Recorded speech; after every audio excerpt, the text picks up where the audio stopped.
You'll hear two people organising a going-away party for a mutual friend. First, you have some time to look at questions 1 to 4.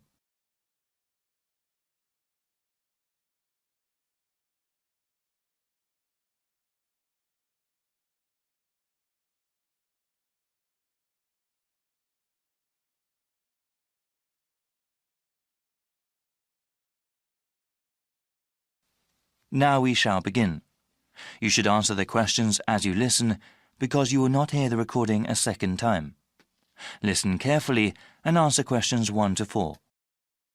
Hey Bruce, looks like we got some planning to do for Albert's going-away party, right? There are certainly some things we have to talk about now. Yeah, that's better than doing everything at the last minute. OK, so I can write some notes as we talk. Sure thing. So, when should we have the party? He goes to Thailand on the 26th of August. OK, let's have it on the 24th then. Yes, let me see. That's a Friday. That'd be perfect. Now, where should we have it? At a bar or a club? You know, I think he would like something really intimate, nothing too loud. A restaurant would be good. Maybe the Apple Tree Grill? Great place, sounds good. OK, now we have to think about who to invite. Well, his best friend from college. Sure. And his cousins? Right. Oh yes, his co-workers. Yeah, OK, his co-workers and his boss. Any other people? How about his yoga classmates? He does love yoga, but that might be too many people. I suppose so. I can email and text message the invitations. When should I send them? We should send them out soon, but not too early. How about the 16th of August then? Well, why not give it a few more days? The 13th? All right, I think that's a good time too. Before you hear the rest of the conversation, you have some time to look at questions 5 to 10.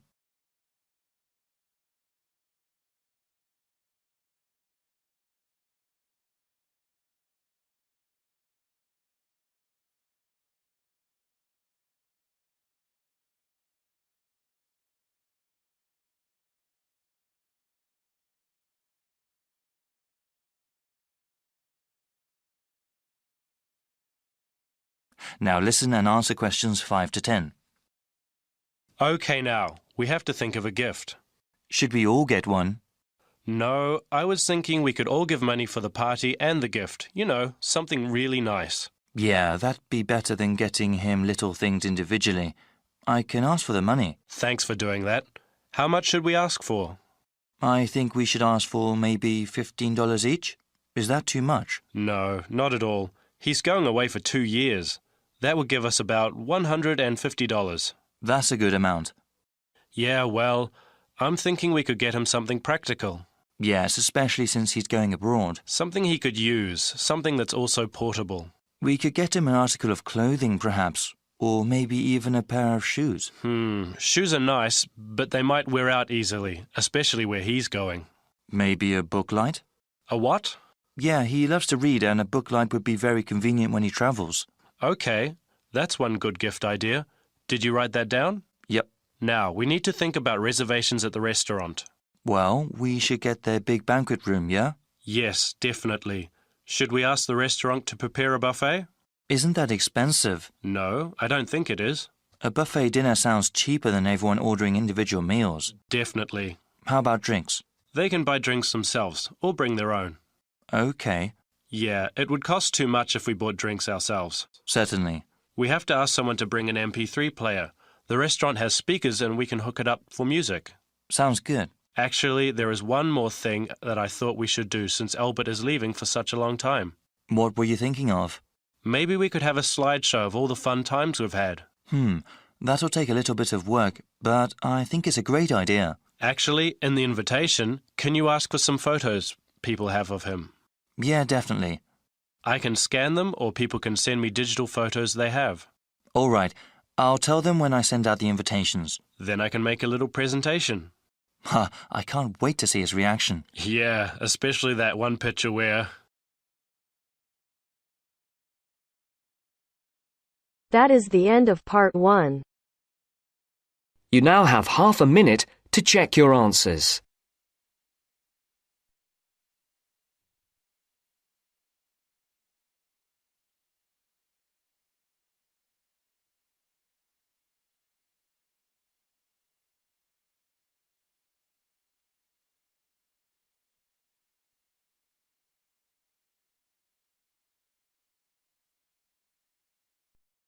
Now turns to Part 2.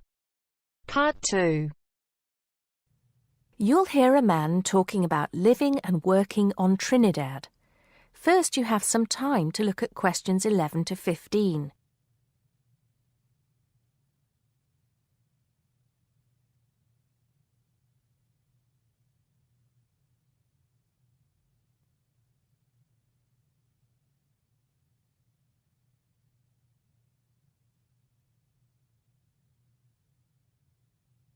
Now listen carefully and answer questions 11 to 15.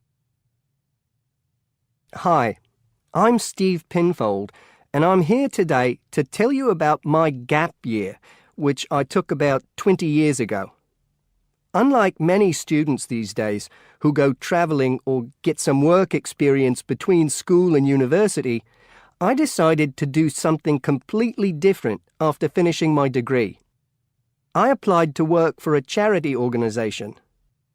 What it does is it sends people with particular skills to countries where those skills are needed.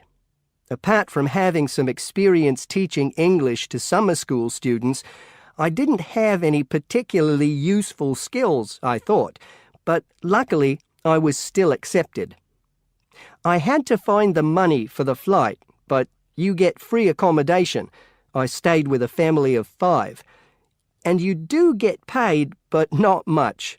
It's a bit like pocket money, enough to get by. I worked in an orphanage and taught English at a local school. Where was I? Well, originally I was going to be sent to a village in India, but at the last minute the organisation decided to send me to Trinidad. Now, this is a fascinating place. It's an island in the Caribbean. Well, in fact, the country is actually 2 islands. The smaller one is called Tobago, which is connected somehow to the word tobacco. Anyway, there I was, a young white guy living and working on an island which is mostly a mixture of descendants from Africa and India.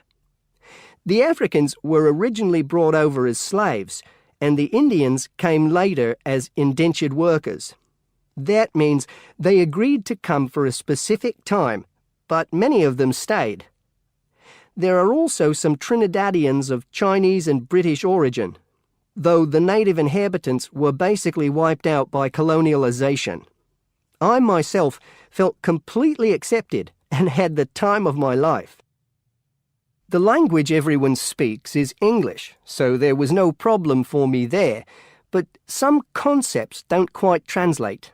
They're pure Trinidadian. There's the term liming, for example, which means sitting around watching the world go by.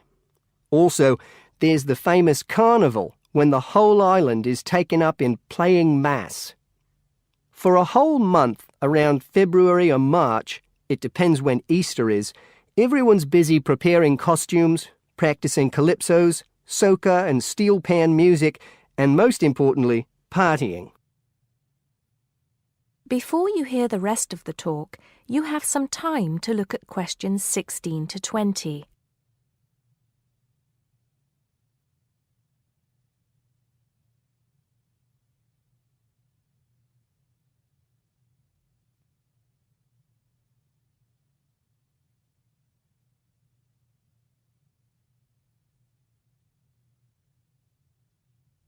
Now listen and answer questions 16 to 20. When the actual official carnival starts, it's days of 24-hour dancing in the streets. In Trinidad, it's called whining. You've probably seen this sort of thing on TV, in the more famous carnival in Rio, or even at the Notting Hill Carnival in London. Many people join bands, each one of which has a theme. For example, the Sea or Jungle Fever, and they have costumes designed and made to go with the theme. These can cost $1,000 for the king and queen of each band. They're incredible. The whole city is a non-stop party zone, full of colour and sound. It's serious too. The bands are in competition and the winner gets $1 million. Sorry, I got a bit carried away with those memories. Back to my real job there. The orphanage was called St. Augustine's, and that's also the name of the place where it was, St. Augustine, a town just outside the capital city, Port of Spain. I didn't have any particular job description, just to be with the children and tell stories, sing songs and play games. Oh, and we also went camping in the jungle once. I could tell you a few stories about that particular escapade. Every time I arrived at the gate, kids would come running towards me, shouting, with big smiles on their faces. The younger children seemed fascinated by my blonde hair and loved to touch it as if it was something miraculous. The English teaching I did 2 days a week in a primary school for 6 to 11-year-olds. The kids may have been poor, but they all wore neat and clean uniforms and were so respectful and enthusiastic. I've now been teaching for many years in different countries, and I still think those were the best students I've ever taught. What else did I do while I was there? I swam a lot. Can you imagine what it's like swimming with dolphins and with pelicans diving into the sea right next to you? More seriously, I trained to be a Samaritan. That's someone who listens and supports people who have problems with their lives. Overall, what I took from the experience was a sense of being in another culture, or rather cultures. As humans, we all share many characteristics, but we express ourselves in various ways. In Trinidad, there are lots of different communities and religions, and so many different kinds of festival to see. Hindu, Muslim, Christian, as well as some rather mysterious African traditions. There are quite a few Rastafarians too. Trinidad is, as Americans are fond of saying of their own country, a melting pot where everybody is greeted warmly. Go and see for yourself. I'm not sure how it's changed since I was there, but I'd love to find out.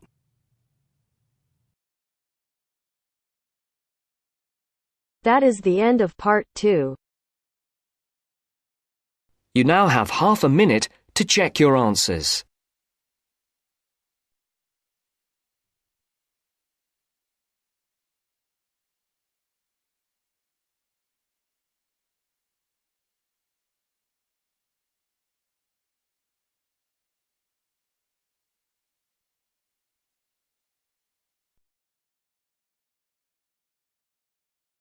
अगर listening के साथ साथ आप speaking की भी practice करना चाहते हैं तो हमारी अपनी एप्लीकेशन है बेबी कोड आइल्स, प्लीज डाउनलोड करो। ऐप स्टोर और प्ले स्टोर दोनों पे अवेलेबल है और लिंक डिस्क्रिप्शन में भी हमने डाल दिया है। यहाँ पे आप एआई टीचर को जितने चाहें उतनी बार स्पीकिंग टेस्ट दे सकते हो, जब चाहें तब, कोई रिस्ट्रिक्शन नहीं है। और अगर आप चाहते हो कि टीचर आपको आपके बैंड स्कोर बताए, आपकी मिस्टेक बताए और कैसे आप 5 बैंड से 7 बैंड इंप्रूव कर सकते हो, तो प्लीज यूज करो मेरा promo code IELTS50। Do not forget my promo code is IELTS50. Now turns to part 3. Part 3. You're going to hear an explanation of how a school chancellor will be chosen. The chairman is explaining the process to 2 students, Sarah and Arnold. First, you have some time to look at questions 21 to 25.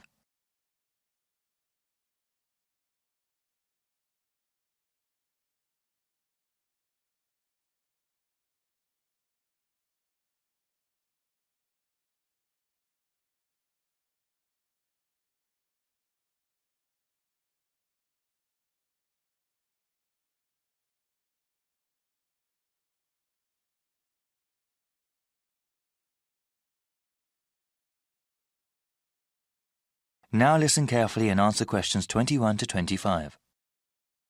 Good evening, everyone. I hope you've both taken a look at the documents given to you. As student members of the University Chancellor Selection Committee, you will help to select a new Chancellor for our university. This person will be responsible for the operations, academics, and budget of the university. Today, I want us to talk about getting feedback from other students and about the selection process. Okay, so what exactly will our roles be? You both are full members of the committee representing the interests of the student body. When we go over the applicants for Chancellor, your votes will count the same as other committee members. The same as other faculty and administrators? Okay. Indeed. It is important to have student input in the selection process. That will be part of your duties as committee members. to talk to the student body and get a feeling for what they want in a new Chancellor. You will report back to me, the committee chairman, and then talk to the rest of the committee. I suggest that you contact the student newspaper and ask them to do some sort of survey. You both can also talk to the heads of various student organisations and gauge their opinions. All right, what sort of questions should we ask?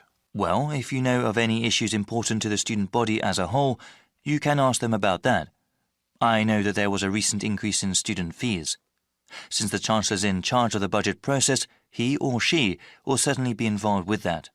But that is one topic that everyone can be asked about. A question about financial issues? Okay. You also mentioned going to different student groups. I was wondering, would that be appropriate? If the Chancellor is the head of the whole university, is it that important to ask the opinions of a smaller individual organisation? Definitely. They may be smaller organisations, but they often represent a wide number of students. It would be in the best interests of the school to have a Chancellor that understands the needs of not just the community as a whole, but of the different parts that make up that whole. I see. I guess it would be best to contact the leadership group of each club and group? Yes, actually that would probably be the most efficient way to get their opinion. Before you hear the rest of the explanation, you have some time to look at questions 26 to 30.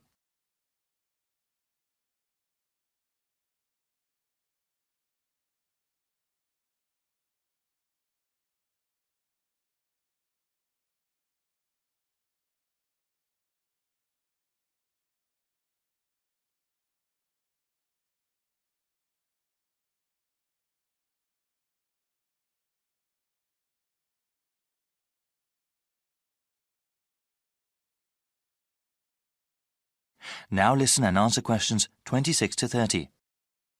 After you get a feel for what the student body thinks, I would like you to create a report for me. As chairman, I am responsible for making sure the different views of the students, faculty and the administration are heard. So what happens after we submit our report to the rest of the committee? We'll start with the rest of the selection procedures. We have an open process, meaning anyone who wants to can apply to be Chancellor. That way, we will have the widest available pool to choose from. Of course, the first step will be to narrow down the field of applicants. Looking at their background and work experience, we will end up with 15 candidates. There will be further background checks on the remaining candidates. These checks include talking to the references a candidate has listed, as well as asking about them at any previous institution they may have worked at. This is quite a rigorous process, isn't it? It has to be. The Chancellor represents the university, so we need the best qualified person.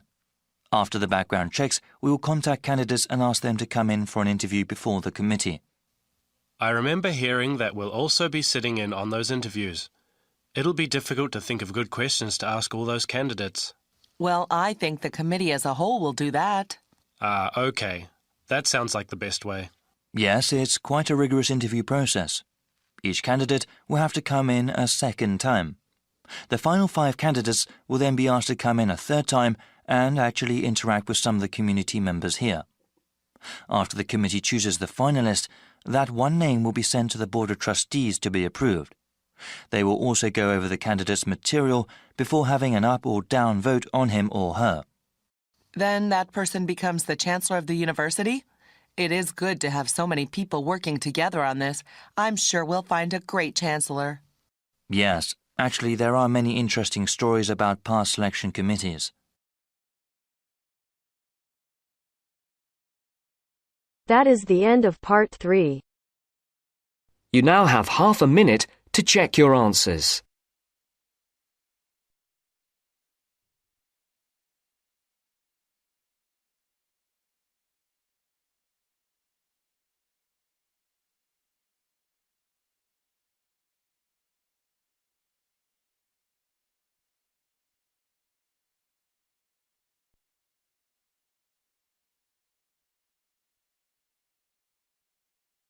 Now turns to part 4.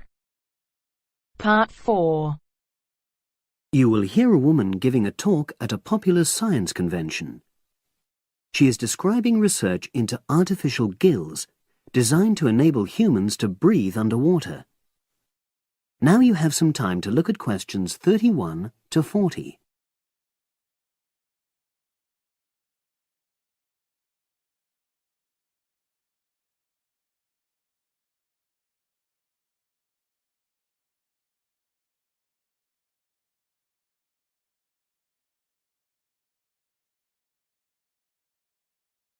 Now listen and answer questions 31 to 40.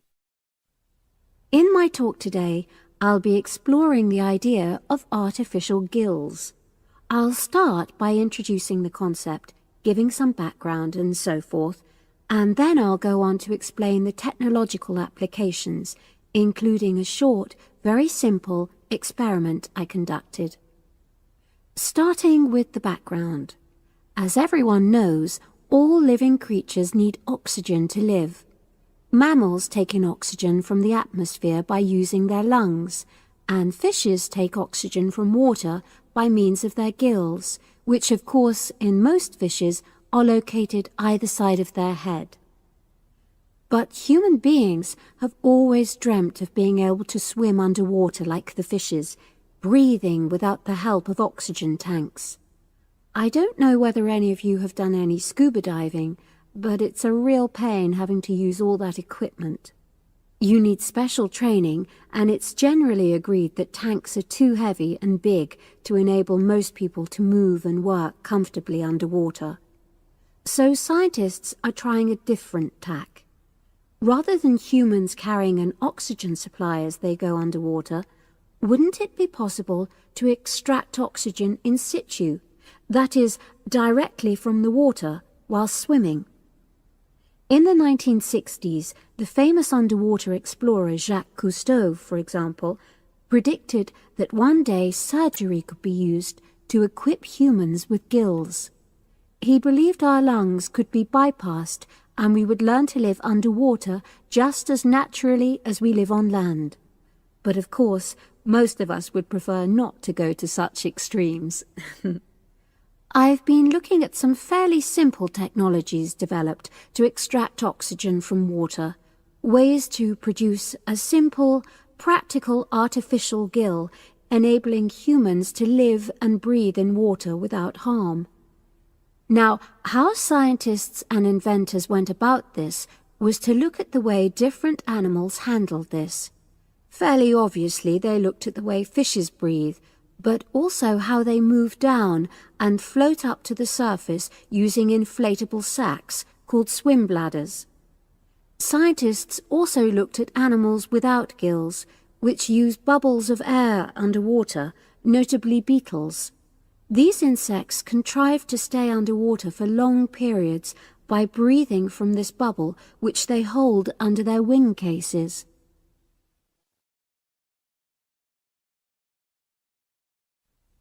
By looking at these animal adaptations, inventors began to come up with their own artificial gills.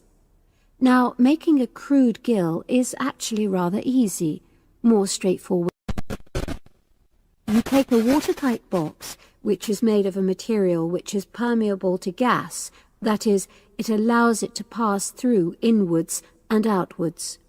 You then fill this with air, fix it to the diver's face, and go down underwater. But a crucial factor is that the diver has to keep the water moving so that water high in oxygen is always in contact with the gill, so he can't really stay still. And to maximize this contact, it's necessary for your gill to have a big surface area. Different gill designers have addressed this problem in different ways, but many choose to use a network or lattice arrangement of tiny tubes as part of their artificial gills. Then the diver is able to breathe in and out. Oxygen from the water passes through the outer walls of the gill, and carbon dioxide is expelled. In a nutshell, that's how the artificial gill works. So, having read about these simple gill mechanisms, I decided to create my own. I followed the procedure I've just described, and it worked pretty well when I tried it out in the swimming pool. I lasted underwater for nearly 40 minutes. However, I've read about other people breathing through their gill for several hours. So the basic idea works well, but the real limitation is that these simple gills don't work as the diver descends to any great depth, because the pressure builds and a whole different set of problems are caused by that. Research is being done into how these problems might be overcome, but that's another story, which has to be a subject of another talk. Despite this serious limitation, many people have high hopes for the artificial gill, and they think it might have applications beyond simply enabling an individual to stay underwater for a length of time. For example, the same technology might be used to provide oxygen for submarines, enabling them to stay submerged for months on end without resorting to potentially dangerous technologies such as nuclear power. Another idea is to use oxygen derived from the water as energy for fuel cells.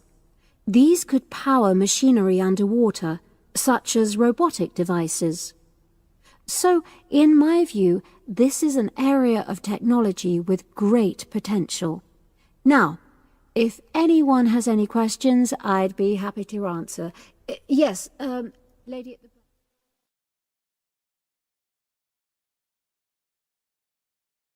That is the end of part 4. You now have half a minute to check your answers. अभी तक baby code download नहीं की? यहाँ पे लाखों बच्चे free में आइल्स clear कर रहे हैं with the help of baby code IELTS. तो link in the description. Try करो. Do not forget my promo code IELTS50. Okay.